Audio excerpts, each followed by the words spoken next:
ನಮಸ್ಕಾರ ಎಸ್22 ನ್ಯೂಸ್ ಕನ್ನಡ ವಾಹಿನಿಯ ವೀಕ್ಷಕರೇ, ಇಂದು ಶಿವಾಪುರ ಗ್ರಾಮದಲ್ಲಿ 50 ಲಕ್ಷ ವೆಚ್ಚದ ಸಿಸಿ ರಸ್ತೆ ಕಾಮಗಾರಿಗೆ ಭೂಮಿ ಪೂಜೆ ನೆರವೇರಿಸಲಾಯಿತು.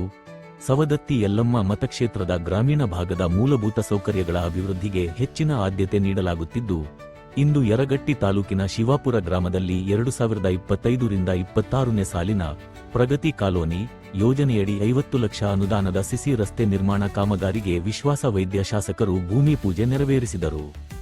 ಗ್ರಾಮದ ಭರಮಪ್ಪ ಭಜಂತ್ರಿ ಅವರ ಮನೆಯಿಂದ ಪರಪ್ಪ ಭಜಂತ್ರಿ ಅವರ ಮನೆಯವರೆಗಿನ ಈ ಸಿಸಿ ರಸ್ತೆ ನಿರ್ಮಾಣದಿಂದ ಸ್ಥಳೀಯ ನಿವಾಸಿಗಳ ಹಾಗೂ ಕಾಲೋನಿಯ ಜನರ ಸುಗಮ ಸಂಚಾರಕ್ಕೆ ಇದ್ದ ಬಹುದಿನಗಳ ಸಮಸ್ಯೆಗೆ ಶಾಶ್ವತ ಪರಿಹಾರ ಸಿಗಲಿದೆ. ಕಾಮಗಾರಿಯನ್ನು ಅತ್ಯಂತ ಗುಣಮಟ್ಟದಿಂದ ಮತ್ತು ಕಾಲಮಿತಿಯೊಳಗೆ ಪೂರ್ಣಗೊಳಿಸುವಂತೆ ಸಂಬಂಧಪಟ್ಟ ಇಂಜಿನಿಯರಿಂಗ್ ಇಲಾಖೆಯ ಅಧಿಕಾರಿಗಳಿಗೆ ಹಾಗೂ ಗುತ್ತಿಗೆದಾರರಿಗೆ ಸೂಚಿಸಲಾಗಿದೆ.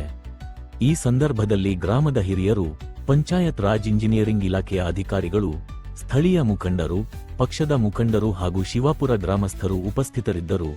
ಕ್ಯಾಮರಾ ಮ್ಯಾನ ಜೊತೆ ನಾನು ನಿಮ್ಮ ಸುಭಾನ್ ಬೇಗ್ ಜಮಾದಾರ ಎಸ್22 ನ್ಯೂಸ್ ಕನ್ನಡ.